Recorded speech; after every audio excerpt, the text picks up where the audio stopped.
4-ാം മാസം 1-ാം തീയതി. ഒരു സീസൺ കഴിഞ്ഞ് രാവിലെ കേട്ടതുപോലെ അടുത്തൊരു സീസൺ. ജനുവരി, ഫെബ്രുവരി, മാർച്ച് കഴിഞ്ഞു. ഇനി ഏപ്രിൽ, മെയ്, ജൂൺ മറ്റൊരു കാലഘട്ടത്തിലേക്ക് നാം കടന്നുകൊണ്ടിരിക്കുകയാണ്. ഈ 4-ാം മാസത്തിന്റെ 1-ാം ദിവസം തന്നെ നമുക്ക് വെളിപ്പാട് പുസ്തകത്തിന്റെ വചനം പഠിക്കുവാൻ ദൈവം സന്ധ്യായാമത്തിൽ ഇടയാക്കിയല്ലോ. പ്രാർത്ഥനയോട് നമുക്ക് ദൈവസന്നിധിയിലായിരിക്കാം. കഴിഞ്ഞ ക്ലാസ്സുകളിൽ നമ്മൾ 1, 2, 3 അധ്യായങ്ങൾ കംപ്ലീറ്റ് ചെയ്തു.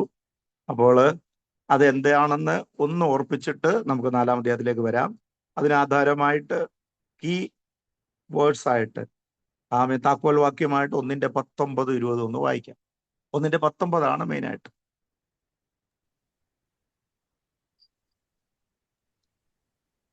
നീ കണ്ടതും ഇപ്പോഴുള്ളതും ഇനി സംഭവിക്കാനിരിക്കുന്നതും എന്റെ വലം കൈയിൽ കണ്ട 7 നക്ഷത്രത്തിന്റെ മർമ്മവും 7 പൊൻനിളവിളക്കിന്റെ വിവരവും എഴുതുക.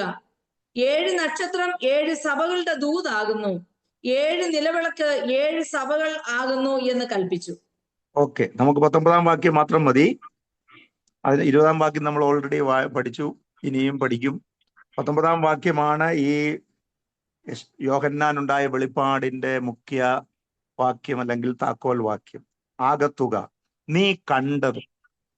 യോഹന്നാൻ പത്മോസിൽ കണ്ട ക്രിസ്തുവിന്റെ ഭാഗമാണ് 1-ാം അധ്യായം. യേശു ക്രിസ്തുവിന്റെ ദർശനം, യേശു ക്രിസ്തുവിന്റെ വെളിപ്പാട്, അതാണ് 1-ാം അധ്യായത്തിൽ നാം പഠിച്ചത്. 2, 3 അധ്യായത്തിൽ ഇപ്പോൾ ഉള്ളത് 7 സഭകളെ കുറിച്ച്. 2, 3 ഇപ്പോൾ ഉള്ളത്, നീ കണ്ടത്, ഇപ്പോഴുള്ളത്. 3 അധ്യായം അവിടെ കൊണ്ട് തീർന്നു. ഇനി സംഭവിക്കാനിരിക്കുന്നതും അതാണ് ഇന്ന് മുതൽ നമ്മൾ പഠിക്കുന്നത്. 4-ാം അധ്യായം മുതൽ 22-ാം അധ്യായം വരെ ഇനി സംഭവിപ്പാനുള്ള കാര്യമാണ്. അതിന്റെ സബ് ഡിവിഷനൊക്കെ ഞാൻ പറയാം. എന്നാൽ ഈ കാര്യം മറക്കരുത്. കർത്താവിന്റെ ദർശനം പത്മോസിൽ യോഹന്നാനുണ്ടായി. 2ാമത് 7 സഭകൾക്ക് ഉള്ള ദൂത്, സഭയുടെ ദൂതന്മാർക്കുള്ള ആലോചന, സഭകളെ കുറിച്ചുള്ള ഏഷ്യാമയിലുള്ള 7 സഭകൾ, അത് 7 കാലഘട്ടത്തിലെ സഭകൾ. അത് അവസാനം നമ്മൾ പഠിച്ച ഇന്നത്തെ കാലഘട്ടം ഏതായിരുന്നു? ലവദുക്യ കലീസിയ. ശീതവാനുമല്ല, ഉഷ്ണവാനുമല്ല. ഇന്നത്തെ സഭകളുടെ, ഇന്നത്തെ ആത്മീയ ലോകത്തിന്റെ അവസ്ഥ അതാണെന്ന് നമ്മൾ പഠിച്ചു, കേട്ടു. ഇത് കഴിയുമ്പോൾ അടുത്തത് 4-ാം അധ്യായത്തിൽ വരുമ്പോൾ സഭകൾ, 7 സഭകളുടെ കാര്യം പറഞ്ഞു. സഭകളുടെയും ദൂതുകളുടെ അവസാനത്തോടെ സഭായുഗത്തിന്റെ ഒടുവിൽ സംഭവിക്കുന്ന കാര്യങ്ങൾ, സഭായുഗത്തിന് ശേഷം സംഭവിക്കേണ്ടതാണ് ഉൽപ്രാവണം. ആമേൻ. സഭയുടെ ഉൽപ്രാവണം. ആമേൻ. അതേപ്പറ്റി ഇവിടെ അപ്പോസ്തലൻ വ്യക്തമായി ദർശിച്ച് രേഖപ്പെടുത്തിയിട്ടുണ്ട്. എന്നാൽ സഭയിലെ സ്വർഗത്തിലേക്ക് വിളിക്കുന്നതിന്റെ അടയാളം, സഭ എടുക്കപ്പെടുന്നതിന്റെ അടയാളമാണ് നമുക്ക് കാണാൻ കഴിയുന്നത്. അത് അതിനുശേഷം ഭൂമിയിൽ സംഭവിക്കുന്ന കാര്യങ്ങൾ, മേലാൽ സംഭവിപ്പാനുള്ളത്, അതാണ് നമ്മൾ ഇന്നു മുതൽ പഠിക്കാൻ പോകുന്നത്. ഇനി അതിന്റെ ചെറിയൊരു ഡിവിഷൻ പറയാം. 4-ാം അധ്യായവും 5-ാം അധ്യായവും സ്വർഗീയ ദർശനമാണ്, സ്വർഗീയ സിംഹാസനമാണ്, അല്ലെങ്കിൽ സ്വർഗീയ ആരാധന. സ്വർഗീയ സിംഹാസനം, സ്വർഗീയ ആരാധന. 4-ാം അധ്യായത്തിൽ കർത്താവിനെ സൃഷ്ടിതാവായ ദൈവത്തെ ആരാധിക്കുന്നു. 5-ാം അധ്യായത്തിലേക്ക് വരുമ്പോൾ രക്ഷിതാവായ കർത്താവിനെ ആരാധിക്കുന്ന ഒരു പിക്ചർ കാണാൻ കഴിയും. അപ്പോൾ സൃഷ്ടിതാവും രക്ഷിതാവുമായ ദൈവത്തിന്റെ സന്നിധിയിലുള്ള ആരാധനയാണ്. സ്വർഗീയ സിംഹാസനവും സ്വർഗത്തിലെ ആരാധനയും സ്വർഗീയ അനുഭവങ്ങളുമാണ് 4, 5 അധ്യായങ്ങൾ. അത് കഴിഞ്ഞിട്ടാണ് 6 മുതൽ 19 വരെയുള്ള അധ്യായങ്ങൾ മഹോപദ്രവകാല സംഭവങ്ങളാണ്. മഹോപദ്രവകാല സംഭവം. 6-ാം അധ്യായത്തിലേക്ക് വരുമ്പോൾ അല്പമായതിനെ കുറിച്ച് ചിന്തിച്ച് അതിന്റെ വിവിധ വശങ്ങൾ ഓർപ്പിച്ച് ആ വിഷയങ്ങൾ പഠിക്കാം. കാരണം പല രീതിയിലുള്ള ചിന്തകളും പഠിപ്പിക്കലുകളും പല രീതിയിലുള്ള അപ്രോച്ചസും പല സങ്കല്പങ്ങളും ഉണ്ട്. അതിന്ന് ഞാൻ അതിലേക്ക് കിടക്കുന്നില്ല. 6-ാം അധ്യായം വരുമ്പോൾ നമുക്കത് ചിന്തിക്കാം. ഒന്ന് പ്രീ ട്രിബുലേഷൻ, ഇനി മിഡിവൽ ട്രിബുലേഷൻ, പിന്നെ പോസ്റ്റ് ട്രിബുലേഷൻ എന്നൊക്കെ പറഞ്ഞ് മുമ്പുള്ള സഭ എടുക്കപ്പെടുന്നതിന് മുമ്പുള്ള കാര്യം, ഇടയ്ക്കുള്ള കാര്യം, പിന്നെ ഇടയ്ക്കുള്ള മഹോപദ്രവം, അത് പോസ്റ്റ് ട്രിബുലേഷൻ. ഇങ്ങനെ വ്യത്യസ്തമായ പഠന മേഖലകളും ചിന്താധാരകളും ആത്മീയ ലോകത്തുണ്ട്. അവർ നിങ്ങൾക്കൊരു സൂചന തന്നേ ഉള്ളൂ. എന്നാൽ നമ്മൾ 6-ാം അധ്യായത്തിൽ വരുമ്പോൾ അത് പഠിക്കാം.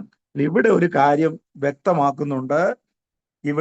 യോഹന്നാന് ഈ സഭകളുടെ യുഗം കഴിഞ്ഞ ശേഷമാണ് സ്വർഗീയ ദർശനം കൊടുക്കുന്നത്. അപ്പൊ 4-ഉം 5-ഉം അധ്യായം നമ്മൾ പഠിച്ചിട്ട് 6-ാം അധ്യായത്തിലേക്ക് വരാം. 11 വാക്യങ്ങൾ അല്ലേ? 4-ാം അധ്യായം 11 വാക്യങ്ങൾ. അത് വാക്യങ്ങളായിട്ട് ഡിവൈഡ് ചെയ്ത് നോക്കിയാൽ 1 മുതൽ 3 വരെ, 4 മുതൽ 8 വരെ, 9 മുതൽ 11 വരെ. പക്ഷെ ആ രീതിയിലല്ല, തുടർമാനമായിട്ട് നമ്മൾ പഠിക്കുകയാണ്. 4-ാം അധ്യായം 1 മുതൽ 3 വരെ, 4-ന്റെ 4 മുതൽ 8 വരെ, 9 മുതൽ 11 വരെ. പ്രത്യേകമായിട്ട് ഈ ഭാഗത്ത് എന്തൊക്കെയാ കാണുന്നത്?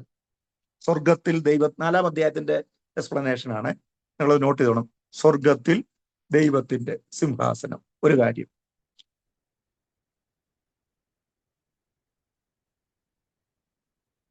രണ്ടാമത്തത് 24 മൂപ്പന്മാർ.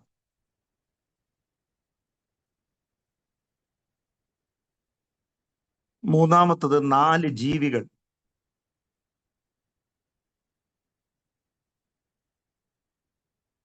തുടർന്നുള്ളത് ഈ മൂപ്പന്മാർ തങ്ങളുടെ കിരീടങ്ങളെ ദൈവസന്നിധിയിൽ ഇട്ടിട്ട് സിംഹാസനത്തിന് ഇരുന്നവനെ വന്ദിക്കുന്നു, ആരാധിക്കുന്നു. 4-ാം അധ്യായത്തിന്റെ അവസാന ഭാഗങ്ങൾ വരുമ്പോൾ ദൈവത്തിന് മഹത്വം കൊടുക്കുന്നു. മഹത്വവും ബഹുമാനവും ശക്തിയും കൈക്കൊള്ളുവാൻ യോഗ്യൻ എന്ന് പറഞ്ഞുകൊണ്ട് തങ്ങളുടെ കിരീടങ്ങളെ സിംഹാസനത്തിന് മുമ്പിൽ ഇടും. സ്വർഗീയ ആരാധനയുടെ ഒരു പ്രത്യേകത നമുക്ക് 9 മുതലുള്ള വാക്യങ്ങളിൽ കാണാൻ കഴിയുന്നുണ്ട്. അപ്പൊ അതൊക്കെ വരുമ്പോൾ നമുക്ക് വായിക്കാം. ഏകദേശം പിടികിട്ടിയ ഒന്ന് സ്വർഗീയ സിംഹാസനം, അതുമായി ചുറ്റപ്പെട്ട സംഭവങ്ങൾ. രണ്ടാമത് 24 മൂപ്പന്മാർ. Who are they? അവരാരാണ്? 4 ജീവികൾ. മൂന്നാമത്തെ ഭാഗം 4 ജീവികൾ. അതാരാണ്? അതെന്താണ്? പിന്നീട് ഈ സ്വർഗീയ ദർശനത്തിൽ, സ്വർഗീയ സിംഹാസനത്തിൽ മുമ്പാകെ ഉള്ള ആരാധന. ഓക്കെ, പൊതുവിൽ പറഞ്ഞാൽ ഈ 4-ാം അധ്യായം ആരാധന വിവരിക്കും. നമുക്കൊന്ന് വായിക്കാം അല്ലേ? വായിച്ചു കഴിയുമ്പോൾ ഏകദേശം ഒരു ഐഡിയ കിട്ടും. നിങ്ങൾ ബീന സിസ്റ്റർ വായിക്കുമ്പോൾ, നിർത്തി വായിക്കുമ്പോൾ എല്ലാവരും ഇത് ഗ്രഹിക്കണം, ശ്രദ്ധിക്കുകയും വേണം. ആ ശബ്ദങ്ങളിലൂടെ നമ്മൾ ആ ക്ലാസ്സിലേക്ക് കടക്കുകയാണ്. 4-ാം അധ്യായം 1 മുതൽ 11. അനന്തരം സ്വർഗത്തിലൊരു വാതിൽ തുറന്നിരിക്കുന്നത് ഞാൻ കണ്ടു. കാഹളനാദം പോലെ എന്നോട് സംസാരിച്ചു കേട്ട ആദ്യത്തെ ശബ്ദം എന്നോട്, ഇവിടെ കയറി വരിക, മേലാൽ സംഭവിക്കാനുള്ളത് ഞാൻ നിനക്ക് കാണിച്ചു തരാമെന്ന് കൽപ്പിച്ചു. ഉടനെ ഞാൻ ആത്മവിവശനായി സ്വർഗത്തിൽ ഒരു സിംഹാസനം വച്ചിരിക്കുന്നതും സിംഹാസനത്തിൽ ഒരുവൻ ഇരിക്കുന്നതും കണ്ടു. ഇരിക്കുന്നവൻ കാഴ്ചയ്ക്ക് സൂര്യകാന്തത്തോടും പത്മരാഗത്തോടും സദൃശൻ. സിംഹാസനത്തിന്റെ ചുറ്റും കാഴ്ചയ്ക്ക് മരതകത്തോട് സദൃശ്യമായൊരു പച്ചവില്ല്. സിംഹാസനത്തിന്റെ ചുറ്റിലും 24 സിംഹാസനം വെള്ളയുടുപ്പ് ധരിച്ചും കൊണ്ടും സിംഹാസനത്തിലിരിക്കുന്ന 24 മൂപ്പന്മാർ. അവരുടെ തലയിൽ പൊൻകിരീടം. സിംഹാസനത്തിൽ നിന്നും മിന്നലും നാദവും ഇടിമുഴക്കവും പുറപ്പെടുന്നു. ദൈവത്തിന്റെ 7 ആത്മാക്കളായ 7 ദീപങ്ങൾ സിംഹാസനത്തിന് മുൻപിൽ ജ്വലിച്ചുകൊണ്ടിരിക്കുന്നു. സിംഹാസനത്തിന് മുൻപിൽ പളുങ്കിനൊത്ത കണ്ണാടിക്കടൽ. സിംഹാസനത്തിന്റെ നടുവിലും സിംഹാസനത്തിന്റെ ചുറ്റിലും 4 ജീവികൾ. അവയ്ക്ക് മുമ്പുറവും പിൻപുറവും കണ്ണു നിറഞ്ഞിരിക്കുന്നു. 1-ാം ജീവി സിംഹത്തിന് സദൃശ്യം, 2-ാം ജീവി കാളയ്ക്ക് സദൃശ്യം, 3-ാം ജീവി മനുഷ്യനെ പോലെ മുഖമുള്ളത്, 4-ാം ജീവി പറക്കുന്ന കഴുകന് സദൃശ്യം. 4 ജീവികളും ഓരോന്നിനും 6 ചിറകുള്ളതായി ചുറ്റിലും അകത്തും കണ്ണു നിറഞ്ഞിരിക്കുന്നു.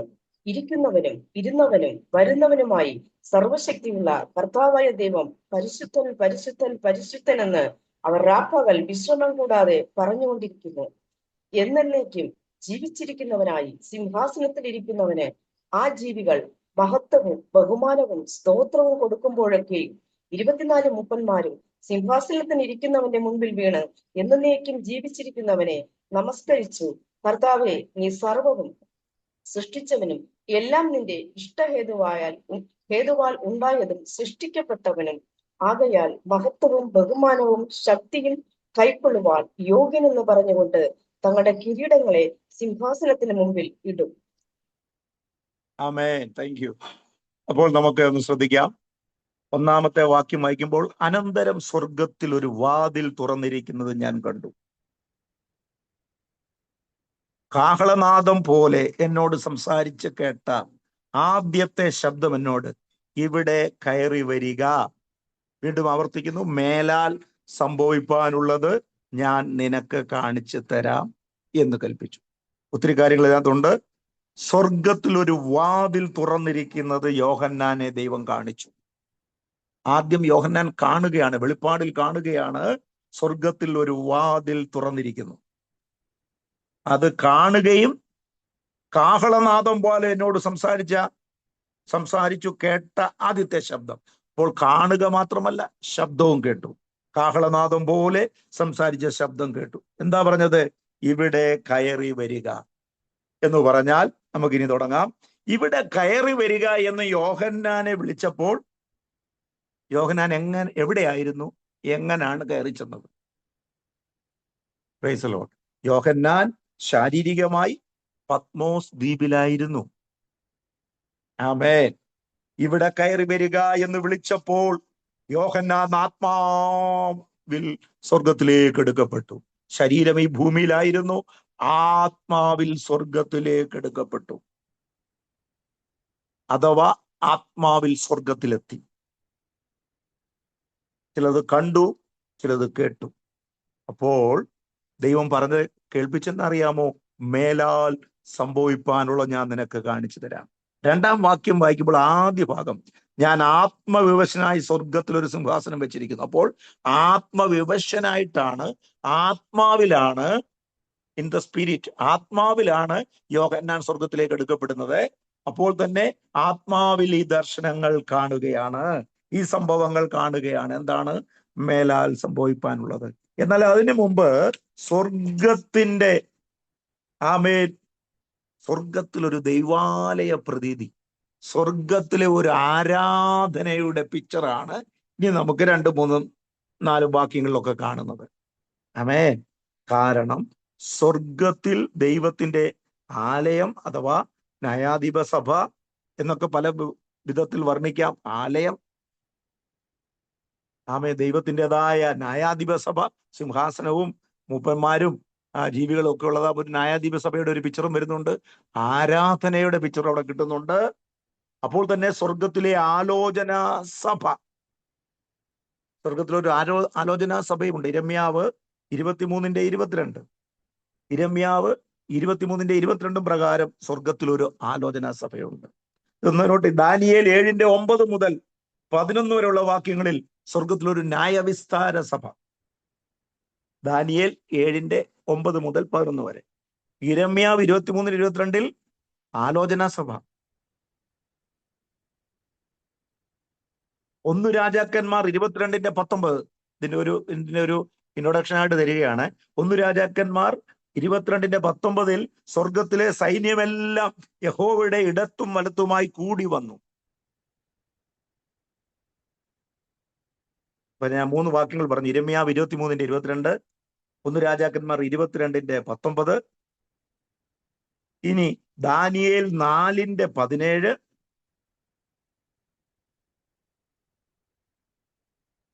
ദാനിയേൽ 7:9 മുതൽ 11 വരെ 4 വാക്യങ്ങൾ. ദാനിയേൽ 4:17, ദാനിയേൽ 7:9 മുതൽ 11 വരെ സ്വർഗത്തിലെ ഒരു ന്യായവിസ്താര സഭ കൂടിയതായിട്ട് അവിടെ നമുക്ക് കാണാൻ കഴിയും. അപ്പോൾ ആത്മവിവശനായി യോഹന്നാൻ ആദ്യം കാണുന്നത് സിംഹാസനസ്ഥനായവൻ, one who sitting in the throne. ആ സിംഹാസനത്തിൽ ഇരിക്കുന്നവൻ ആരാണ്? ഒന്നൊരു സിംഹാസനം കണ്ടു, ആ സിംഹാസനത്തിൽ ഇരിക്കുന്നവൻ. ഇവിടെ 2-ാം വാക്യം ഇങ്ങനെ വായിക്കുന്നു, ഉടനെ ഞാൻ ആത്മവിവശനായി സ്വർഗത്തിൽ ഒരു സിംഹാസനം വെച്ചിരിക്കുന്നത് കണ്ടു. അതുകൊണ്ടാണ് ആലോചന സഭ, ന്യായവിസ്താര സഭ ഒരു ആരാധനയുടെ, ദൈവാലയത്തിലെ ന്യായാധിപ സഭ, ദൈവാലയം, ന്യായവിസ്താര സഭ എന്നൊക്കെ ഇതിനെ വിവിധ വചനങ്ങളിലൂടെ നാമകരണം ചെയ്യപ്പെട്ട് നമ്മൾ ഇങ്ങോട്ട് വന്നത്. അതൊന്നും വായിക്കാനുള്ള സമയമില്ലാത്തത് കൊണ്ടാണ്. അപ്പോൾ ആത്മവിവശനായി സ്വർഗത്തിലൊരു സിംഹാസനം വെച്ചിരിക്കുന്നത് കണ്ടു. തന്നെയുമല്ല, ഈ സിംഹാസനത്തിൽ ഒരുവൻ ഇരിക്കുന്നു. കണ്ടോ? ഇതാണ് സൃഷ്ടിതാവായ ദൈവം, രാജാതിരാജാവും കർത്താതി കർത്താവുമായ ആരാധനയ്ക്ക് യോഗ്യനായ കർത്താവിനെ സിംഹാസനത്തിൽ ഒരുവൻ ഇരിക്കുന്നത് കണ്ടു. ഇനി ഇരിക്കുന്നവന്റെ വിശേഷത സൂര്യകാന്തത്തോടും പത്മരാഗത്തോടും കൂടെ സദൃശ്യൻ. ഒന്ന് വായിച്ചാട്ടെ ആ സ്വർഗീയ വിഷനില്. ഇരിക്കുന്നവൻ കാഴ്ചയ്ക്ക് സൂര്യകാന്തത്തോടും പത്മരാഗത്തോടും സദൃശ്യൻ. ശ്രദ്ധിക്കണേ, ദൈവത്തെ കുറിച്ച് വർണ്ണിക്കുന്ന ഇവിടെ ദൈവത്തെ ആർക്കും നേരിട്ട് കാണാനൊന്നും പറ്റത്തില്ല. ആത്മാവിൽ യോഹന്നാൻ അത് കാണുകയാണ്. എന്നാൽ സദൃശ്യമാണ്, സിമിലാരിറ്റിയാണ്, അതിന്റെ ഒരു സാദൃശ്യമാണ് പറയുന്നത്. എന്താണ്? നമുക്ക് സങ്കീർത്തനം 104 1-2 നോട്ട് ചെയ്യണേ. 2-3 വാക്യങ്ങൾ എഴുതിയിട്ട് ഞാൻ പറയുമ്പോൾ വായിച്ചാൽ മതി. സങ്കീർത്തനം 104 1-2, 1 തിമോത്തിയോസ് 6:16, 1 തിമോത്തിയോസ് 6:16, 1 ജോൺ 1:5, 1 യോഹന്നാൻ 1:5. ഓക്കെ, സൂര്യകാന്തം പോലുള്ള, ഞാൻ ആ ഇരിക്കുന്ന ദൈവത്തിന്റെ വിശേഷതയെ കുറിച്ച് അത് വായിക്കാനായി വാക്യങ്ങൾ ഞാൻ പറഞ്ഞത്, ഞാൻ പറയുമ്പോൾ അത് വായിച്ചാൽ മതി. ആദ്യമായിട്ട് പറയുന്നത്, ഇരിക്കുന്നവൻ കാഴ്ചയ്ക്ക് സൂര്യകാന്തത്തോട് സദൃശ്യം. ഇംഗ്ലീഷിൽ തന്നെ ജാസ്പർ എന്നായിരിക്കും. ജാസ്പർ നിങ്ങൾ എഴുതാവുന്ന ഒരു സൂര്യകാന്തം, JASPR, ജാസ്പർ. ആമേൻ. സൂര്യന്റെ ശോഭ പോലെ. അതിനെക്കുറിച്ച് പറയുന്നത് എ ക്രിസ്റ്റൽ ക്ലിയർ ജം എന്നാണ് ഇവിടെ പറഞ്ഞിരിക്കുന്ന. സൂര്യൻ ക്രിസ്റ്റൽ ലെവൽ, ക്രിസ്റ്റൽ ക്ലിയർ ജം, ഒരു ക്രിസ്റ്റൽ, സുതാര്യമായത്, ട്രാൻസ്പെറന്റ് ആയത്, കാണാൻ കഴിയുന്ന വിധത്തിലുള്ളത്, സ്പഷ്ടമായി സ്ഫുടമായി കാണാൻ കഴിയുന്ന രൂപത്തിലുള്ള ഒരവസ്ഥയാണ്, ഒരു വസ്തുവിനെ കുറിച്ചാണ് സൂര്യകാന്തം എന്നതുകൊണ്ട് ഉദ്ദേശിക്കുന്നത്. ക്രിസ്റ്റൽ ക്ലിയർ ജം, ക്രിസ്റ്റൽ ക്ലിയർ ജം, അത് സുതാര്യതയെ കാണിക്കുന്നു. അതിനുവേണ്ടിയാണ് 2 വാക്യങ്ങൾ നമുക്ക് വായിക്കാം. സങ്കീർത്തനം 104 1-2.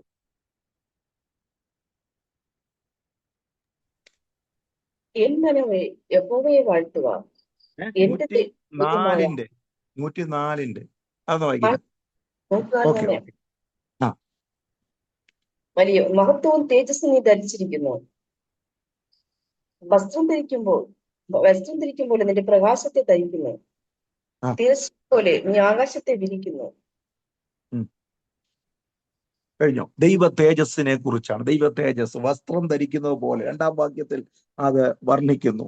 നമുക്കൊരു വാക്യം കൂടെ വായിക്കാം. 1 തിമോത്തിയോസ് 6:16.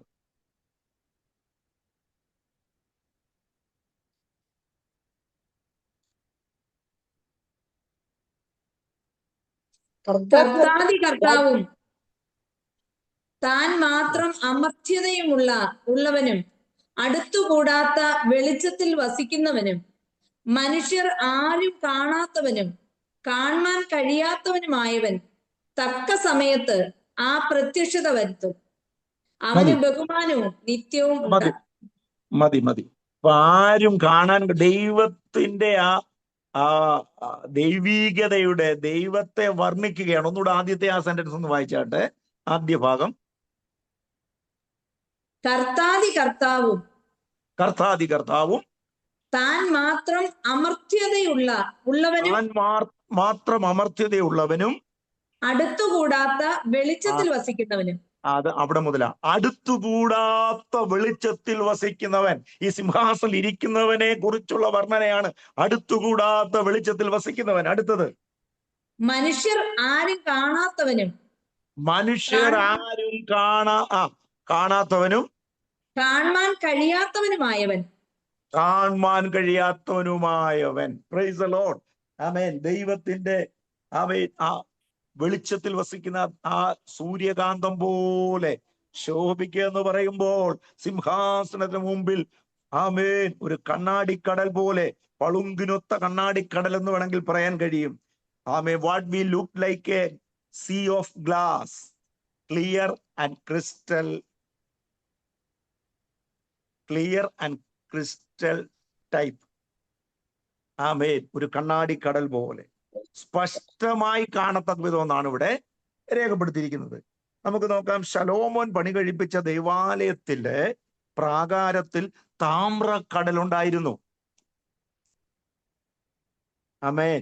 അതുപോലെ നിർമ്മിക്കപ്പെട്ടു എന്ന് മനസ്സിലാക്കത്തക്കവണ്ണം തീ കലർന്ന പളുങ്കുകടൽ പോലെ ഒന്നുള്ളതിനെയാണ് ഇവിടെ വർണ്ണിക്കുന്നത്. തീ പോലെ പളുങ്കുകടലുള്ള. വെളിപ്പാട് പുസ്തകം 15-ാം അധ്യായം 2-ാം വാക്യം ഒന്ന് വായിച്ചാട്ടെ.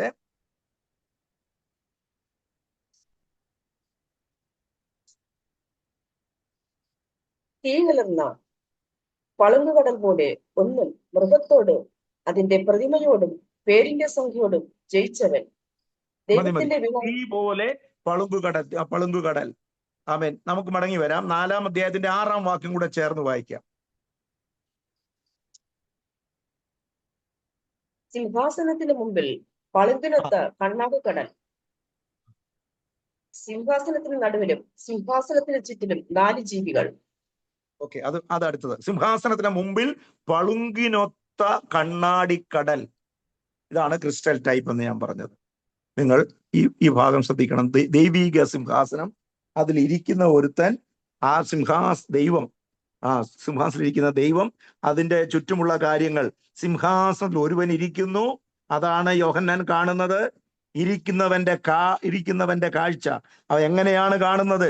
സൂര്യകാന്തം പോലെ പത്മരാഗത്തോടുകൂടെ. ആമേൻ. പത്മരാഗം, ഇവിടെ പച്ചവില്ല്. ആമേൻ. പത്മരാഗം, നീലക്കല്ല്.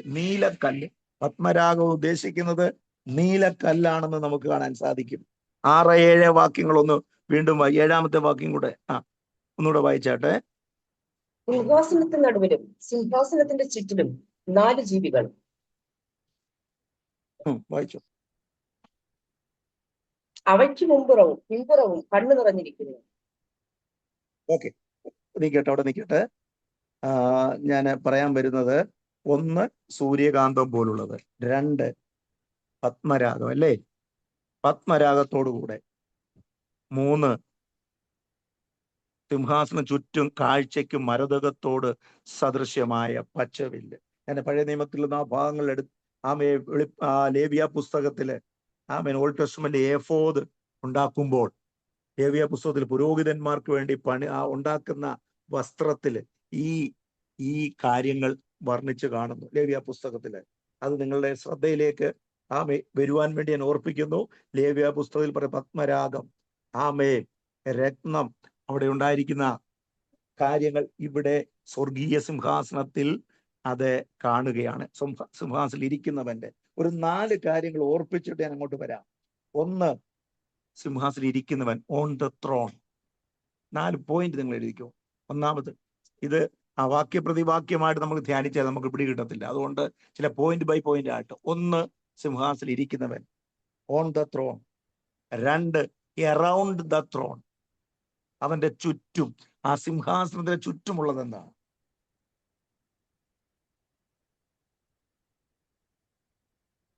3, ഔട്ട് ഓഫ് ദ ത്രോൺ, അതിന്റെ ചുറ്റും, വെളിയിലുള്ളത്.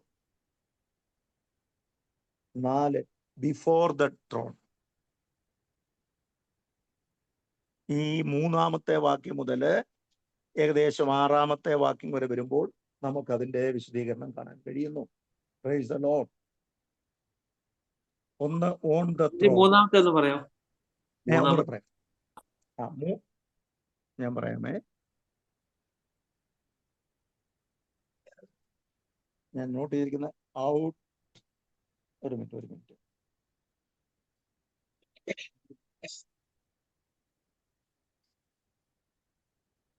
1, ഓൺ ദ ത്രോൺ.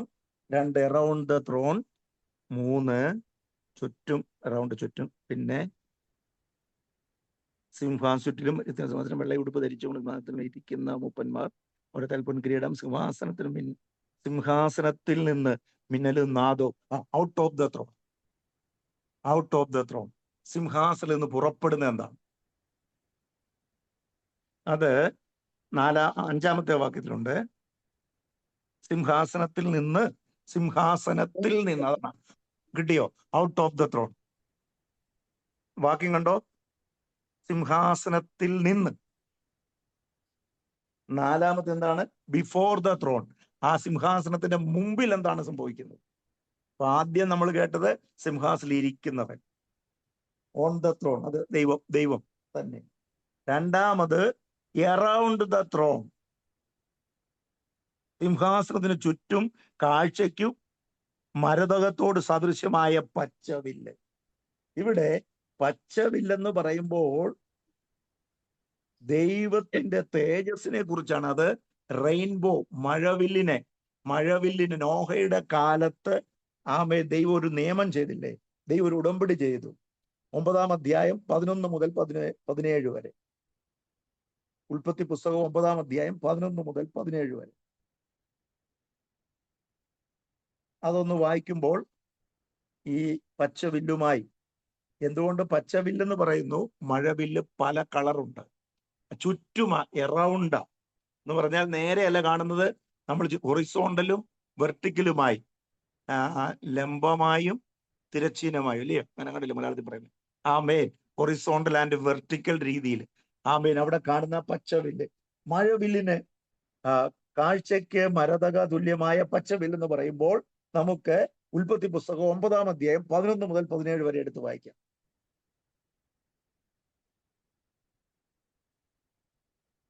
വായിച്ചാട്ടെ. ഞാൻ എന്റെ വില്ല് മേഘത്തിൽ വെക്കുന്നു, അത് ഞാനും ഭൂമിയും തമ്മിലുള്ള നിയമത്തിന് അടയാളമായി. ഇവിടെ കാണുന്ന വില്ലും ദൈവത്തിന്റെ നിയമത്തിന്റെ അടയാളം. അത് നോട്ട് ചെയ്യണം. ദൈവിക നിയമത്തിന്റെ അടയാളം. വായിച്ചാട്ടെ. ഞാൻ ഭൂമിയുടെ മീതെ മേഘം വരുത്തുമ്പോൾ മേഘത്തിൽ വില്ല് കാണും.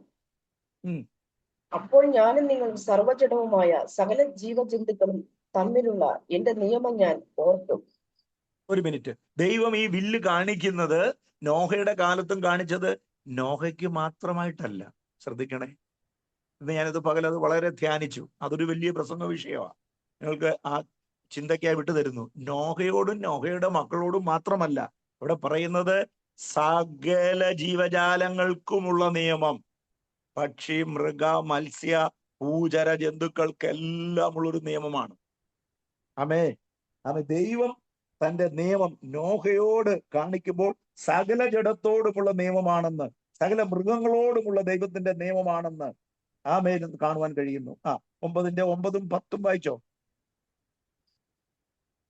ഇതാ നിങ്ങളോടും നിങ്ങളുടെ സന്തതിയോടും ഭൂമിയിൽ നിങ്ങളോട് കൂടെയുള്ള പക്ഷികളും കന്നുകാലികളും കാട്ടുമൃഗങ്ങളായ സകല ജീവജന്തുക്കളോടും പെട്ടകത്തിൽ നിന്ന് പുറപ്പെട്ട സകലവുമായി ഭൂമിയിലെ സകല മൃഗങ്ങളോടും ഒരു നിയമം ചെയ്യുന്നു.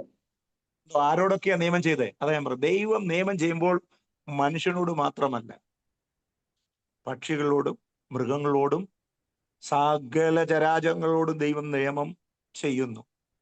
പക്ഷേ ഈ നിയമം തെറ്റിക്കുന്ന ഒരൊറ്റ ജാതി മനുഷ്യര് മാത്രമേ ഉള്ളൂ. മൃഗങ്ങളോട് പറഞ്ഞാൽ അതനുസരിക്കും, കാക്കയോട് പറഞ്ഞാൽ അത് ഏലിയാവർ കൊണ്ട് കൊടുക്കും, അല്ലേ? മൃഗങ്ങളോട്, പ്രാവിനോടോ, ഏത് വേദപുസ്തകത്തിൽ കഴുതയോട് പറഞ്ഞപ്പോൾ കഴുത സംസാരിച്ചു, ഉരിയാട കഴുത സംസാരിച്ചു. അങ്ങനെ ഒത്തിരി ദൈവം മൃഗങ്ങളോടും പ്രകൃതിയോടും ഈ പർവ്വതങ്ങളോടും സമുദ്രങ്ങളോടും മത്സ്യത്തോട് കൽപ്പിച്ചപ്പോഴല്ലേ യോനെ വിഴുങ്ങിയത്? അതിനെ തിന്നാൻ വ്യവസ്ഥയിലായിരുന്നു. ദൈവം നിയമിച്ചു, അതിനെ കൊണ്ട് എത്തിക്കേണ്ട സ്ഥലത്ത് എത്തിച്ചു. അപ്പം ദൈവത്തിന്റെ നിയമങ്ങളെല്ലാം പാലിക്കുന്നവരാണ് മനുഷ്യരൊഴികെയുള്ള, അല്ലെങ്കിൽ മാനസാന്തരപ്പെടാത്ത മാനവജാതി. ദൈവത്തിന്റെ ഹിതപ്രകാരം ജീവിക്കുന്നവർ അനുസരിക്കും. എന്താ കാര്യം എന്നറിയാമോ? ദൈവത്തിനൊന്നും ചെയ്യാൻ പറ്റാത്ത ഒരു കാര്യം അവിടെ ഉണ്ട്. ദൈവം മനുഷ്യന് ഫ്രീ വില്ല് കൊടുത്തിട്ടുണ്ട്. അതിന്റെ മലയാളത്തിലെ ഇച്ഛാശക്തി. ഇത് മൃഗങ്ങൾക്കൊന്നും ദൈവം കൊടുത്തിട്ടില്ല. ശ്രദ്ധിക്കണേ, മൃഗങ്ങൾക്കൊന്നും ഇച്ഛാശക്തി കൊടുത്തിട്ടില്ല. മനുഷ്യന് ദൈവം ഇച്ഛാശക്തി കൊടുത്തിട്ടുണ്ട്. അതുകൊണ്ടാണ് മനുഷ്യൻ ഇച്ഛ അനുസരിച്ച് അവന്റെ താളത്തിനും ഇഷ്ടത്തിനനുസരിച്ച് പോയി ദൈവത്തിന്റെ നിയമത്തെ ലംഘിക്കുന്നത്. അത് നിമിത്തം ന്യായവിധി സകല, ഉൽപ്പത്തി 6 കാണുന്ന സകല ജഡത്തെ ഞാൻ നശിപ്പിക്കുമെന്ന. അതിനകത്ത് സകലതോട് മനുഷ്യൻ ചെയ്ത പാപനിമിത്തം മൃഗങ്ങൾക്കും പക്ഷികൾക്കും സകല ഭൂമിക്ക് മുഴുവൻ അതൊരു ശാപമായി മാറുന്നു. പക്ഷെ പക്ഷി മൃഗാദികൾ ഇന്നും നമ്മൾ ശ്രദ്ധിച്ചോ, ഈ കാലഘട്ടത്തിലും സയൻസും വിദ്യാഭ്യാസവും ജ്ഞാനവും ബുദ്ധിയും കൂടി ഈ കാലഘട്ടത്തിൽ മനുഷ്യർ ദൈവശബ്ദത്തെ അവഗണിച്ചാലും, ശ്രദ്ധിക്കണേ, 1-ാം തീയതി ഓർപ്പിക്കുക, മൃഗങ്ങളോട് ദൈവം ഒരു കാര്യം പറഞ്ഞാൽ അതനുസരിക്കും, പക്ഷികളോട് പറഞ്ഞാൽ അനുസരിക്കും, മത്സ്യത്തോട് പറഞ്ഞാൽ അനുസരിക്കും, കാട്ടുമൃഗങ്ങളോട് പറഞ്ഞാൽ പോലും അനുസരിക്കും. മനുഷ്യനോട് പറഞ്ഞാൽ 2 കാര്യം ചിന്തിക്കും, വേണോ വേണ്ടായോ, അങ്ങോട്ടും ഇങ്ങോട്ടും. അവസാനം ദൈവ ഇഷ്ടത്തിന് വിരുദ്ധമായി ജീവിക്കുകയും ചെയ്യും. അതിന്റെ ന്യായവിധി പിന്നെ വരികയും ചെയ്യും. ഓക്കെ, അത് വിടുന്നു നമ്മുടെ അറിവിന് വേണ്ടി. അപ്പോൾ ഈ വില്ല് കാണിക്കുന്നത് ദൈവത്തിന്റെ നിയമം, മനുഷ്യനുമായി ദൈവം വെച്ച നിയമത്തിന്റെ അടയാളം. അത് ഇങ്ങനെ മഴവില്ലെന്ന് പറയുമ്പോൾ ഒറ്റ കളറല്ല, ഇബ്ജിയോർ അല്ലേ, 7 കളർ, സപ്തവർണ്ണങ്ങൾ. അത് നമ്മള് ഈ മഴവില്ല് കാണുമ്പോൾ അല്പമേ കാണുന്നുള്ളൂ, ഇങ്ങനെ റൗണ്ടിലേ കാണുന്നുള്ളൂ. അതിന്റെ അർത്ഥം നമ്മൾ ശ്രദ്ധിക്കുന്നുണ്ടോ? മഴവില്ല് അത്രേ ഉള്ളായിരുന്നു? അല്ലല്ല, അത് മൊത്തത്തിലുണ്ട്, നമുക്ക് കാണാൻ കഴിയുന്നില്ല. അപ്പോൾ ദൈവത്തിന്റെ ആ തേജസ്സിന്റെ വർണ്ണനയാണ് ഇവിടെ ഉള്ളത്. ഞാൻ അത്രയും പറഞ്ഞു വിടുക. ദൈവ തേജസ്സിന്റെ വർണ്ണനയാണ് നമുക്കിവിടെ കാണാൻ കഴിയുന്നത്. അടുത്തത്, അപ്പോൾ ദൈവത്തിന്റെ ഇരിക്കുന്നവന്റെ കാഴ്ചയ്ക്ക് അവന്റെ പ്രത്യേകത സൂര്യകാന്തത്തോടെ ക്രിസ്റ്റൽ ടൈപ്പാണ്, സൂര്യനേക്കാൾ വെല്ലുന്നതാണ്. സൂര്യകാന്തം എന്ന് പറയുമ്പോൾ മലയാള ഭാഷയിൽ തന്നെ ആ പദം ഉപയോഗിച്ചത് അതുകൊണ്ടാണ്, വളരെ തേജസ്സേറിയതാണ് സൂര്യകാന്തം. പിന്നെ പത്മരാഗം, അതിനുശേഷം ചുറ്റും കാഴ്ചയ്ക്ക് മരതകത്തോട് സദൃശ്യമായ പച്ചവില്ല്. ഇനി സിംഹാസനത്തിന്റെ ചുറ്റിലും 24 സിംഹാസനം, അതിൽ ഇരിക്കുന്ന 24 മൂപ്പന്മാർ, അവരുടെ തലയിൽ പൊൻകിരീടം ഉണ്ട്. നമുക്ക് നോക്കാം, ഈ 24 മൂപ്പന്മാർ ഹൂ ആർ ദേ? അവരാരാണ്? അവരാരല്ല? നമ്മൾ ചിന്തിച്ചിട്ടുണ്ടോ അത്? ഇവരാരാണ്? 12 അപ്പോസ്തലന്മാരും 12 ഗോത്രപിതാക്കന്മാരും. പഠിച്ചവരും എവിടെയൊക്കെയോ പഠിച്ചവരും വായിച്ചവരും ഒക്കെ പെട്ടെന്ന് പറയും. Thank you. ആമേൻ. ഇത് ദൂതന്മാരല്ല എന്ന് ആദ്യം പറയുന്നു. ദൂതന്മാർക്ക് ഇങ്ങനെയുള്ള ഒരു പദവി കൊടുത്തിട്ടില്ല. ഇത് ദൂതന്മാരല്ല. ആമേൻ, ആമേൻ. ചിലരൊക്കെ ഇത് ദൂതന്മാരാണെന്ന് പഠിപ്പിക്കുന്നുണ്ട്, അതുകൊണ്ടാണ് ഞാൻ പറഞ്ഞത്. ദൂതന്മാരല്ല. നമ്മൾ കേട്ടു ദൂതന്മാരെ കുറിച്ച്. ഇത് വളരെ ഒരു സാധ്യത കാണാത്ത ഒരു വിഷയമാണ്, ദൂതന്മാരാണെന്നുള്ളത്. ഏഞ്ചൽസ് അല്ല. പിന്നെ ഈ ദൂതന്മാർക്കുള്ള ഉത്തരവാദിത്തങ്ങൾ എന്താണെന്ന് നമുക്കറിയാം. നമ്മുടെ സേവകാത്മാക്കളാണ്. ദൂതന്മാരെ കുറിച്ച് പറയുമ്പോൾ അനേകായിരം, 1000, 10,000 ദൂതന്മാർ. അവർ ഒരിക്കലും പൊൻകിരീടധാരികളല്ല. അവർ ഒരിക്കലും സിംഹാസനസ്ഥനായി പറയുന്നില്ല. ദൂതന്മാരല്ലെന്നുള്ളതിന്റെ പ്രത്യേകതയാണ്. ഇനി 7-ാം അധ്യായം 11-ാമത്തെ വാക്യം വായിച്ചാട്ടെ. 7-ാം അധ്യായം വെളിപ്പാട് പുസ്തകം 7:11. സകല ദൂതന്മാരും സിംഹാസനത്തിന്റെയും മൂപ്പന്മാരുടെയും 4 ജീവികളുടെയും ചുറ്റും നിന്ന് സിംഹാസനത്തിന്റെ മുൻപിൽ കവിണ്ണു വീണു. ഓക്കെ, ദൂതന്മാർ, സകല ദൂതന്മാരും സിംഹാസനത്തിലും നമ്മൾ വായിച്ചേ, സകല ദൂതന്മാരും സിംഹാസനത്തിന്റെയും മൂപ്പന്മാരുടെയും നിർത്തി സിംഹാസനത്തിന്റെയും മൂപ്പന്മാരുടെയും 4 ജീവികളുടെയും ചുറ്റും നിന്ന് സിംഹാസനത്തിന്റെ മുൻപിൽ കവിണ്ണു വീണു. അപ്പം ദൈവസിംഹാസനത്തിന്റെയും മൂപ്പന്മാരുടെയും 4 ജീവികളുടെയും ചുറ്റും നിന്ന് ദൈവസിംഹാസനം മുമ്പിൽ കവിണ്ണു വീണു. അപ്പോൾ ഇത് ഈ പറയുന്നത് ദൂതന്മാരല്ലെന്നുള്ളത് സ്പഷ്ടമാണ്. ആരെങ്കിലും നമ്മുടെ മുമ്പാകെ ദൂതന്മാരാണെന്ന് പറഞ്ഞു വന്നാൽ അത് നമുക്ക് അംഗീകരിക്കാൻ വ്യവസ്ഥയില്ല. എബ്രായർ 12:22 വായിച്ചാട്ടെ. എബ്രായർ 12:22 ദൂതന്മാരെ കുറിച്ചുള്ള കാര്യം. അനേകായിരം ദൂതന്മാരുടെ സംഘം. പിന്നെയോ സിയോൻ പർവ്വതത്തിനും ജീവനുള്ള ദൈവത്തിന്റെ നഗരമായ സ്വർഗീയ യെരൂശലേമിനും അനേകായിരം ദൂതന്മാരുടെ സർവസംഘത്തിനും സ്വർഗത്തിൽ പേരെഴുതിയിരിക്കുന്ന ആദിജാതന്മാരുടെ സഭയും എല്ലാവരുടെയും ദൈവമായ ന്യായപതി. മതി. അനേകായിരം അല്ലേ? 10,000 അനേകായിരം ദൂതന്മാർ. ലിമിറ്റ് ഇല്ല. കോടാനുകോടി എന്നാ പറഞ്ഞിരിക്കുന്നത്, കറക്റ്റ് സംഖ്യ പറഞ്ഞിട്ടില്ല. ആമേൻ. അടുത്തത് 5-ാം അധ്യായം 8 മുതൽ 11 വരെ. വെളിപ്പാട് പുസ്തകം 5-ാം അധ്യായം 8 മുതൽ 11 വരെ. 4 ജീവികളും 24 മൂപ്പന്മാരും ഓരോരുത്തരും വീണയും വിശുദ്ധന്മാരുടെ പ്രാർത്ഥന എന്ന ധൂപവർഗവും നിറഞ്ഞ പൊൻകലശവും പിടിച്ചുകൊണ്ട് കുഞ്ഞാടിന്റെ മുമ്പാകെ വീണു. 11 വരെ. പുസ്തകം വാങ്ങുവാനും അതിന്റെ മുദ്ര പൊട്ടിക്കുവാനും നീ യോഗ്യൻ. നീ അറുക്കപ്പെട്ടു. നിന്റെ രക്തം കൊണ്ട് സർവഗോത്രത്തിലും ഭാഷയിലും വംശത്തിലും ജാതിയിലും നിന്നുള്ളവരെ ദൈവത്തിനായി വിലയ്ക്ക് വാങ്ങി. ഞങ്ങളുടെ ദൈവത്തിന് അവരെ രാജ്യവും പുരോഹിതന്മാരുമാക്കി വെച്ചു. അവർ ഭൂമിയിൽ വാഴുന്നു എന്നൊരു പുതിയ പാട്ട് അവർ പാടുന്നു. പിന്നെ ഞാൻ ദർശനത്തിൽ സിംഹാസനത്തിന്റെയും ജീവികളുടെയും മൂപ്പന്മാരുടെയും ചുറ്റിലും ഏറിയ ദൂതന്മാരുടെ ശബ്ദം കേട്ടു. അവരുടെ എണ്ണം 10,000 10,000-ഉം 1000-ഉം 1000-ഉമാകുന്നു.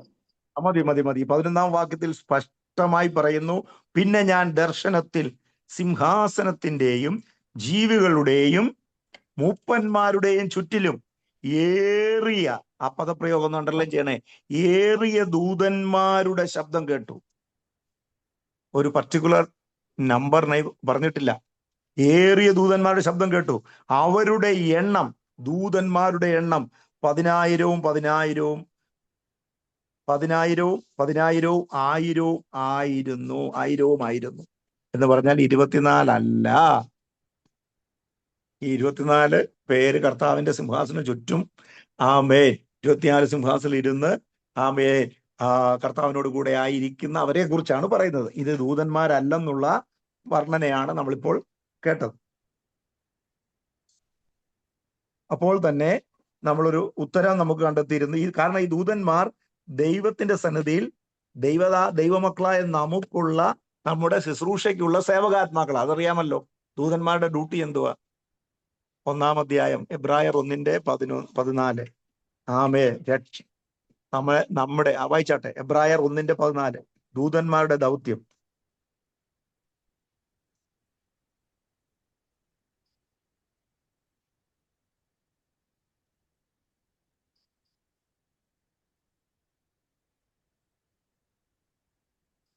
അവരൊക്കെയും രക്ഷ പ്രാപിക്കാനുള്ളവരുടെ ശുശ്രൂഷയ്ക്ക് അയക്കപ്പെടുന്ന സേവകാത്മാക്കളല്ലയോ? രക്ഷ പ്രാപിക്കുന്നവരുടെ ശുശ്രൂഷയ്ക്കായി അയക്കപ്പെടുന്ന സേവകാത്മാക്കളാണ്. ഇനി നമുക്കൊരു വാക്യം കൂടെ വായിക്കാം. 1 പത്രോസ് 1:12. 1 Peter 1:12. ഇതെല്ലാം ദൂതന്മാരുമായി ബന്ധപ്പെട്ട കാര്യം. നമ്മുടെ 1 പത്രോസ് 1:12. തങ്ങൾക്കായിട്ടല്ല നിങ്ങൾക്കായിട്ടത്രേ തങ്ങൾ ശുശ്രൂഷ ചെയ്യുന്നതെന്ന് അവർക്ക് വെളിപ്പെട്ട് സ്വർഗത്തിൽ അയച്ച പരിശുദ്ധാത്മാവിനാൽ നിങ്ങളോട് സുവിശേഷം അറിയിച്ചവർ അത് ഇപ്പോൾ നിങ്ങളെ ഗ്രഹിപ്പിച്ചിരിക്കുന്നു. അതിലേക്ക് ദൈവദൂതന്മാർ തിരിഞ്ഞു നോക്കുവാൻ ആഗ്രഹിക്കുന്നു. ആമേൻ. അതിലേക്ക് നമ്മളെ ദൈവം സുവിശേഷം അറിയിക്കാൻ അയക്കുമ്പോൾ അതിലേക്ക് ദൈവദൂതന്മാരും കുനിഞ്ഞു നോക്കുന്നു. അവർക്ക് ലഭിക്കാത്ത സൗഭാഗ്യം നമുക്ക് തന്നിരിക്കുന്നത്. ആമേൻ. ഈ ശ്രേഷ്ഠ പദവി. ഇനി 2-ാം അധ്യായം 10-ാം വാക്യം. വെളിപ്പാട് പുസ്തകം 2:10. ജീവകിരീടം ആർക്കമാണ് കിട്ടുന്നത്? വായിച്ചില്ലെങ്കിലും കുഴപ്പമില്ല, നമ്മൾ പഠിച്ചതാണ്. ജയിച്ചവർക്ക്, അല്ലേ? ജയിച്ചവർക്ക് ജീവകിരീടം പ്രാപിക്കും. അത് ദൂതന്മാർക്കുള്ളതല്ല. ആമേൻ. അത്രയും പറഞ്ഞിട്ട് ജയം പ്രാപിച്ചവർ. അവർ ദൈവജനത്തിന്റെ പ്രതിനിധികളാണ്. ദൈവജനത്തിന്റെ പ്രതിനിധികളാണ് ഈ 24 മൂപ്പന്മാർ എന്ന് കാണാൻ കഴിയുന്നു. ഇനി എന്തുകൊണ്ടാണ് 24 എന്ന സംഖ്യ വന്നത്? അവിടെ 24 മൂപ്പന്മാര്, വേറൊരു ഫിഗർ വരാതെ 24 എന്ന് വന്നത് എന്താ? അത് നമുക്ക് പഴയ നിയമവും പുതിയ നിയമവും കൂടെ വെച്ച് നോക്കാം. ആമേൻ. പഴയ നിയമത്തിൽ 1 ദിനവൃത്താന്തം 24 അധ്യായം 1 മുതൽ 18 വരെ. 1 ദിനവൃത്താന്തം 24 അധ്യായം 1 മുതൽ 19 വരെ. നോട്ട് ചെയ്യുക, ഇപ്പോഴെല്ലാം വായിക്കണ്ട. 1 ദിനവൃത്താന്തം 24 അധ്യായം 1 മുതൽ 19 വരെ. അതിന്റെ താഴെ നോട്ട് ചെയ്യുക 1-ാം വാക്യവും 18-ാം വാക്യവും. അവിടെ അഹരോന്റെ പൗരോഹിത്യം കൂറുപ്രകാരം 24 കൂറുകളായി തിരിച്ചിരിക്കുന്നതായി കാണുന്നു. 1-ാം അധ്യായം 1-ാം വാക്യവും 18-ാം വാക്യവും. അഹരോന്റെ പുത്രന്മാരുടെ കൂറുകളും. അഹരോന്റെ പുത്രന്മാർ നാദാബ്, അബീഹു, ഇലയാസർ, ഇതാമാർ, നാദാബും അഹീബും. 18 23-ാമത്തേത് 22-ാമത്തേതും ഗാമൂലിനും 23-ാമത്തേത് ദലയാവീനും 24-ാമത്തേത് മയസ്യാവീനും വന്നു. മതി. അപ്പൊ ഈ കൂറ് 25 ഇനി എന്തായി കൂറെന്ന് പറയുന്നത്? ദൈവാലയത്തിൽ, വിശുദ്ധ ദൈവാലയത്തിൽ ആരാധന നടത്തുവാൻ പുരോഹിതന്മാരുടെ എണ്ണം കൂടിയപ്പോൾ ദാവീദ് ചെയ്ത ഒരു പരിപാടിയാണ്. ദാവീദ് രാജാവാണ്. പുരോഹിതന്മാരെ 24 കൂറുകളായി തിരിച്ച്, ലേവ്യരെ 24 കൂറുകളായി തിരിച്ച് അവരിൽ ഞറുക്കിട്ട് ഓരോരുത്തരെ ഈ ശുശ്രൂഷയ്ക്കായിട്ട് ദൈവാലയത്തിലേക്ക് തിരഞ്ഞെടുക്കും. അങ്ങനെ തിരഞ്ഞെടുക്കപ്പെട്ട ഒരാളാണ് സക്കറിയാവ്. അതെവിടെ കാണുന്നത്? പുതിയ നിയമത്തില് ലൂക്കോസിന്റെ സുവിശേഷം 1-ാം അധ്യായം 5 മുതൽ 9 വരെ ഒന്ന് വായിച്ചാട്ടെ. ലൂക്കോസിന്റെ സുവിശേഷം 1-ാം അധ്യായം 5 മുതൽ 9 വരെ അവിടെ വ്യക്തമാണ്.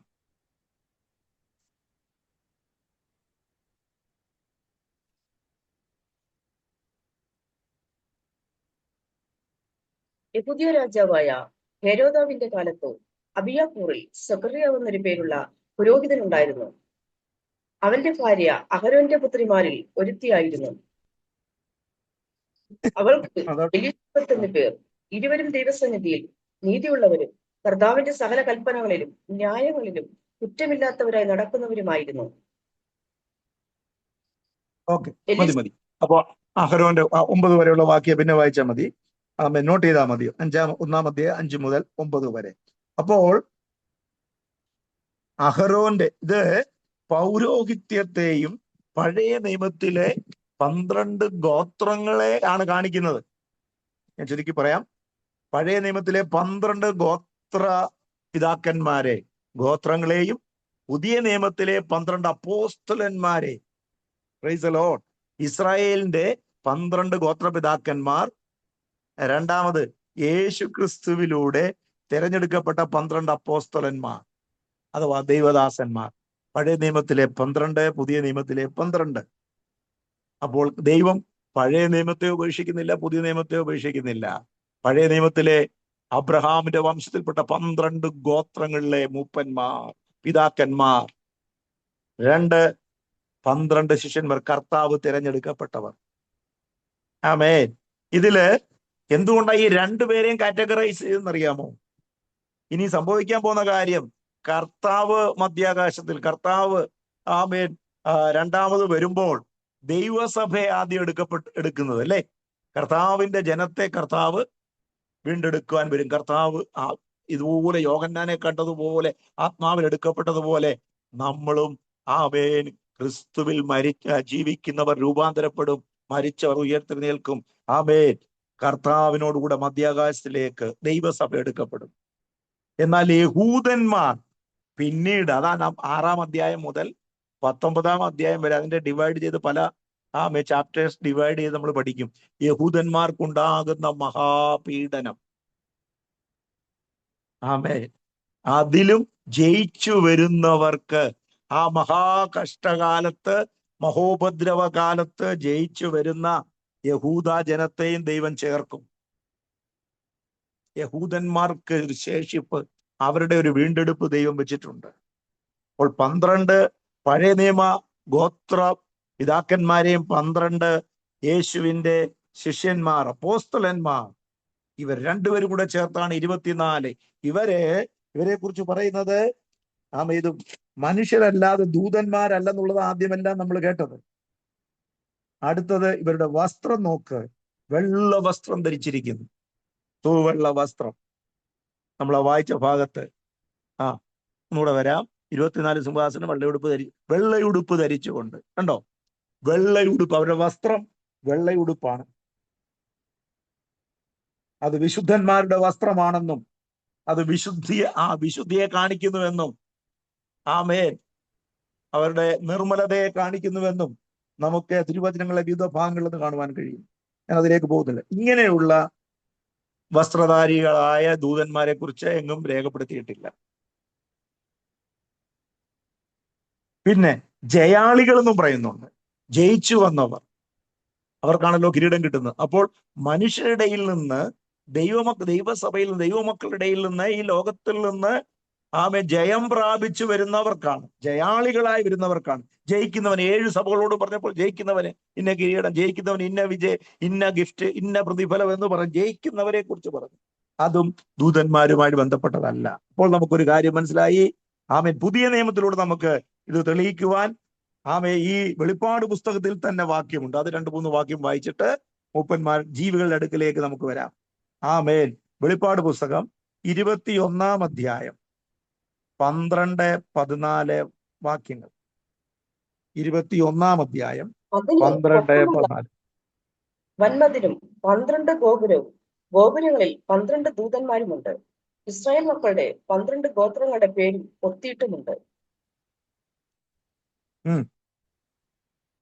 14-ാമത്തെ വാക്യം.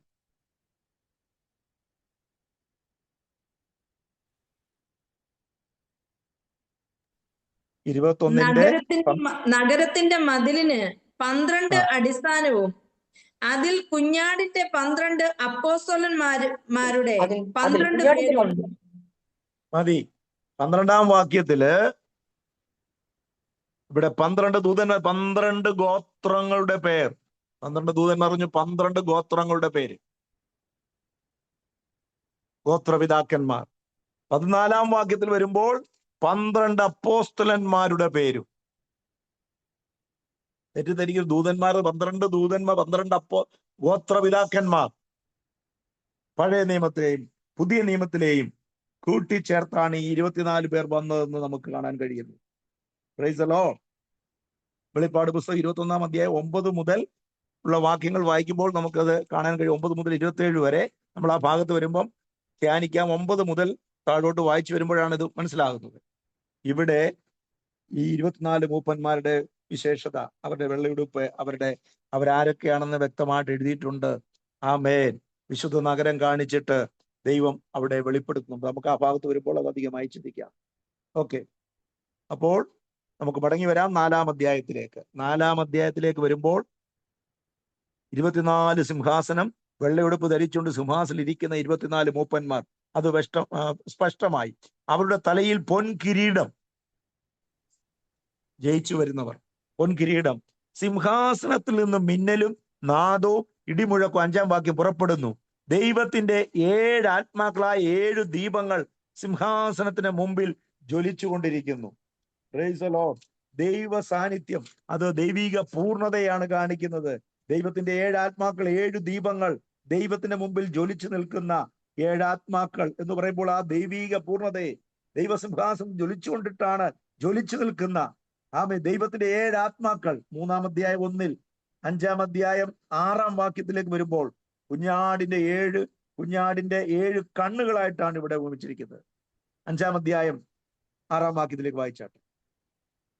ഞാൻ സിംഹാസനത്തിന്റെയും 4 ജീവികളുടെ നടുവിലും മൂപ്പന്മാരുടെ മധ്യത്തിലും ഒരു കുഞ്ഞാട് അറുക്കപ്പെട്ടതുപോലെ നിൽക്കുന്നത് കണ്ടു. അതിന് 7 കൊമ്പും സർവഭൂമിയിലേക്കും അയച്ചിരിക്കുന്ന 7 ദൈവാത്മാക്കളായ 7 കണ്ണുമുണ്ട്. 7 ദൈവാത്മാക്കളായ 7 കണ്ണുമുണ്ട്. 7 ദൈവാത്മാക്കൾ. ആമേൻ. നമ്മൾ 3-ാം അധ്യായം 1, 4-ാം അധ്യായം 5, 4-ാം അധ്യായം 5, 5-ാം അധ്യായം 6, ഈ വാക്യങ്ങളിലെല്ലാം ഈ ഏഴ് ആത്മാക്കൾ, ദൈവത്തിന്റെ 7 ആത്മാക്കൾ, യേശു ക്രിസ്തുവിനെ കുറിച്ചുള്ള പ്രവചനത്തിൽ നമ്മൾ ചിന്തിച്ചതാണ്. യെശയ്യാ പ്രവാചകന്റെ പുസ്തകം 11-ാം അധ്യായം 1-2 വാക്യങ്ങളിൽ അവിടെ എന്താ കാണുന്നത്? ഈ 7 ആത്മാക്കൾ എന്ന് പറയുന്നത് ദൈവാത്മാവിന്റെ 7 വിശേഷങ്ങളാണ്. 7 ആത്മാക്കൾ എന്ന പ്രയോഗം ദൈവിക കംപ്ലീറ്റ്നെസ്സിനെ, പൂർണ്ണതയെ ദർശിക്കുന്നത് നമ്മൾ പഠിച്ചു കഴിഞ്ഞു. അതിലേക്ക് പോകുന്നില്ല. ആമേൻ. ദൈവാത്മാവിന്റെ പൂർണ്ണതയെ കാണിക്കുന്നു. അപ്പോൾ ഇവിടെ നാം വായിക്കുന്നത് ദൈവത്തിലെ 7 ആത്മാക്കളായ 7 ദീപങ്ങൾ സിംഹാസനത്തിന് മുന്നിൽ ജ്വലിച്ചു കൊണ്ടിരിക്കുന്നു. അടുത്തത് 6-ാം വാക്യം ഓൾറെഡി നമ്മൾ പറഞ്ഞതാണ്. സിംഹാസനം മുമ്പിൽ പളുങ്കിനൊത്ത കണ്ണാടിക്കടൽ, സിംഹാസനം നടുവിലും സിംഹാസന ചുറ്റിലും 4 ജീവികൾ. അതുകൂടെ നമുക്ക് ചിന്തിക്കാം. 4 ജീവികൾ. ഒന്ന് വായിക്കാമോ ആ ഭാഗം? 7-ാം വാക്യം 6-ാം വാക്യം മുതൽ. സിംഹാസനത്തിന്റെ മുമ്പിൽ പളുങ്കിനൊത്ത കണ്ണാടിക്കടൽ, സിംഹാസനത്തിന്റെ നടുവിലും സിംഹാസനത്തിന്റെ ചുറ്റിലും 4 ജീവികൾ. അവയ്ക്ക് മുമ്പുറവും പിമ്പുറവും കണ്ണ് നിറഞ്ഞിരിക്കുന്നു. ഓക്കെ, 4 ജീവികൾ, 4 ലിവിങ് ക്രീച്ചേഴ്സ്, 4 ജീവികൾ. അവർ സിംഹാസനത്തിന്റെ നടുവിലും ചുറ്റിലുമുണ്ട്. അതുകൊണ്ട് അർത്ഥമാക്കുന്നത് എന്താ? എല്ലാവരെക്കാളും ഏറ്റവും അടുത്ത് സിംഹാസനത്തിന്റെ നടുവിൽ, സിംഹാസനത്തിന്റെ ചുറ്റിലും അവർ ആയിരിക്കുന്നു. Price the Lord. അവരെ കുറിച്ച് പറയുന്ന 6 ചിറകുകൾ അല്ലേ? 8-ാം വാക്യം വായിച്ചാട്ടെ. 8-ാം വാക്യം. 4 ജീവികളും ഓരോന്നിനും 6 ചിറകുള്ളതായി ചുറ്റിലും അകത്തും കണ്ണ് നിറഞ്ഞിരിക്കുന്നു. നോക്കുക, 6 ചിറകുള്ള 4 ജീവികൾ. ആമേൻ. ദൈവവചനാടിസ്ഥാനത്തിൽ നമുക്ക് കാണാൻ കഴിയും കെരൂബുകളും സാറാഫുകളുമാണ് ഇതെന്ന് കാണാൻ കഴിയുന്നു. പഴയ നിയമത്തിൽ നമുക്ക് 1-2 വാക്യങ്ങൾ വേഗത്തിൽ നോക്കാം. യെഹെസ്കേൽ പ്രവാചകന്റെ പുസ്തകം 1-ാം അധ്യായം 4 മുതൽ 14 വരെ. നോട്ട് ചെയ്യുക. യെഹെസ്കേൽ പ്രവാചകന്റെ പുസ്തകം 1-ാം അധ്യായം 4 മുതൽ 14 വരെ, 10-ാം അധ്യായം 20 മുതൽ 22 വരെ. ഇത് കെരൂബുകൾക്ക് സമം എന്ന് നമുക്ക് കാണാൻ കഴിയുന്നു. 10-ാം അധ്യായം 20 മുതൽ 22 വരെ ഒന്ന് വായിക്കാമോ? അപ്പോൾ തന്നെ യെഹെസ്കേൽ 1:10.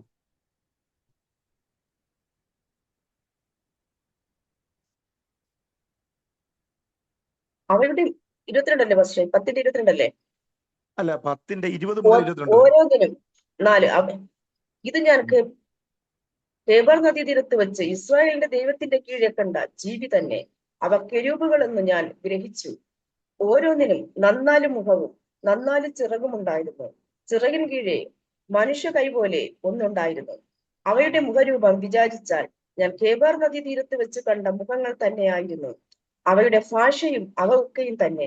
അവ ഓരോന്നും നേരെ മുൻപോട്ട് തന്നെ പോകും. മതി.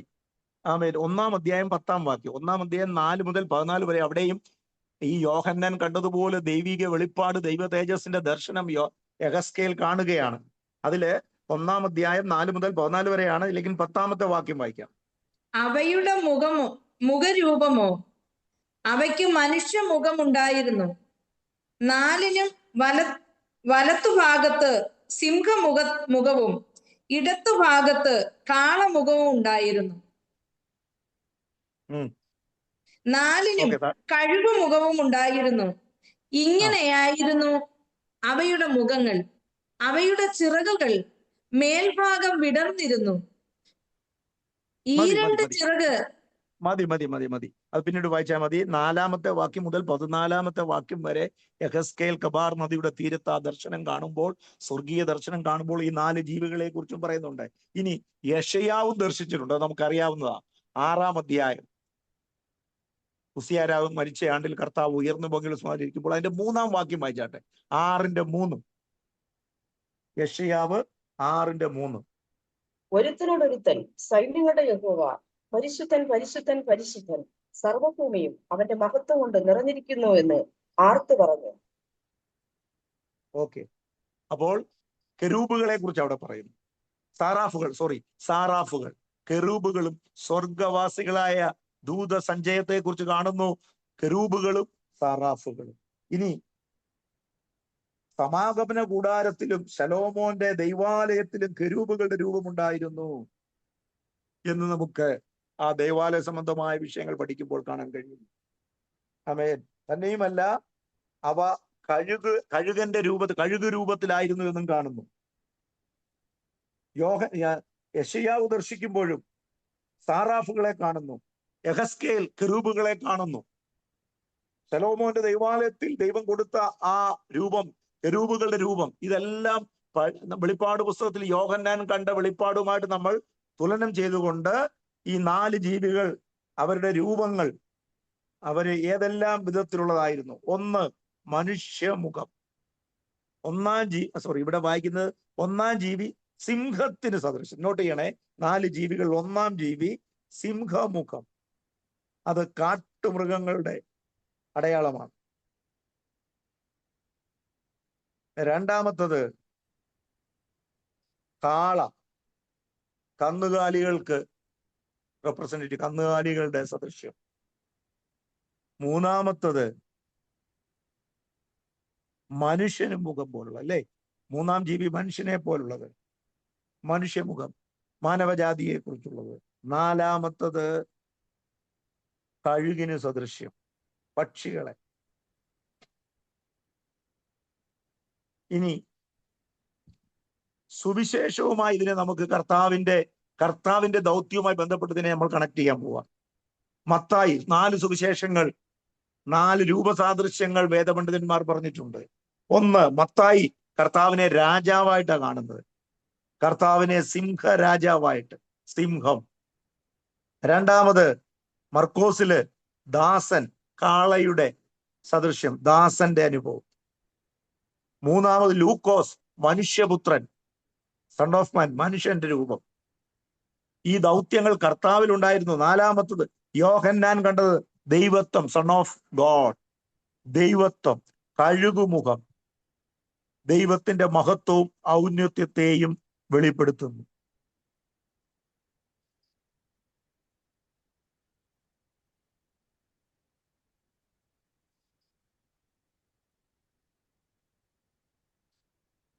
അപ്പോൾ യെഹെസ്കേൽ 1-ാം അധ്യായത്തിൽ കെരൂബുകൾ ദൈവം പ്രവർത്തിക്കുന്നതിന്റെ, ദൈവപ്രവൃത്തിയുടെ ഒരു ദൃശ്യ ആവിഷ്കാരമായിട്ട് കാണുന്നു. യെഹെസ്കേൽ 1-ാം അധ്യായം, വെളിപ്പാട് 4-ാം അധ്യായം ചേർത്ത് വായിക്കേണ്ടത് അത്യാവശ്യമാണ്. ആ ഭാഗത്ത് നമുക്ക് കെരൂബുകളിലൂടെ ദൈവപ്രവൃത്തി എങ്ങനെയാണ്, യെഹെസ്കേലിൽ സ്വർഗം തുറന്ന് വെളിപ്പാട് ദർശനം കാണിച്ച് കെരൂബുകളിലൂടെ ദൈവം ചില ആലോചനകൾ, ഈ 4 ജീവികളുമായിട്ടുള്ള ബന്ധത്തിൽ യെഹെസ്കേൽ പ്രവാചകനെ ദൈവം ചില കാര്യങ്ങൾ വെളിപ്പെടുത്തുന്നു. ജീവികളുടെ ആത്മാവ് ചക്രത്തിന്മേലായിരുന്നു എഴുതിയിരിക്കുന്നു. 1-ാം അധ്യായം വായിക്കുമ്പോൾ അവയ്ക്ക് ജീവികളുടെ ആത്മാവ് ചക്രത്തിന്മേലായിരുന്നു എന്ന് പറഞ്ഞാൽ ആത്മാവിന് പോകേണ്ടിടത്തൊക്കെ പോകാൻ പറ്റും. ദൈവഹിതം നിവർത്തിക്കേണ്ടതിന് സകല സൃഷ്ടികളെയും സകല ജീവജാലങ്ങളെയും ദൈവം ഉപയോഗിക്കുന്നു എന്ന് ഇതിലൂടെ നമുക്ക് മനസ്സിലാക്കുവാൻ കഴിയും. Price the Lord. അപ്പൊ 4 ജീവികൾ, ഈ ജീവികളുടെ രൂപം എന്താ പറഞ്ഞത്? ദൈവം തന്റെ ഹിതം നിവർത്തിന്റെ കൺക്ലൂഷൻ ഇതാണ്: ദൈവം തന്റെ ഹിതം നിർണയിക്കുവാൻ സകല സൃഷ്ടികളെയും ഉപയോഗിക്കുന്നു. ആരെയും ഉപയോഗിക്കും? നമുക്കൊരു വേദഭാഗം വായിക്കാം. 148-ാം സങ്കീർത്തനം 8-ാം വാക്യം. 148-ാം സങ്കീർത്തനം 8-ാം വാക്യം. തീ, കൽമഴ, ഹിമം, ആവി.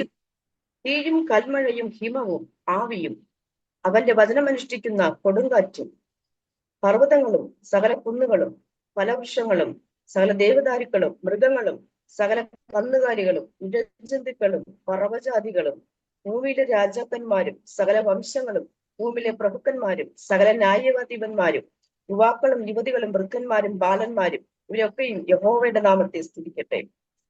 കണ്ടോ? യഹോവയുടെ നാമത്തെ സ്തുതിക്കട്ടെ. ആമേൻ. അപ്പോൾ സിംഹാസനത്തിന് ചുറ്റും കാണുന്ന 4 ജീവികൾ ദൈവത്തിന് സകല പക്ഷി മൃഗ സകല ചരാചരങ്ങളുടെ മേലും അധികാരമുണ്ട്. ആമേൻ.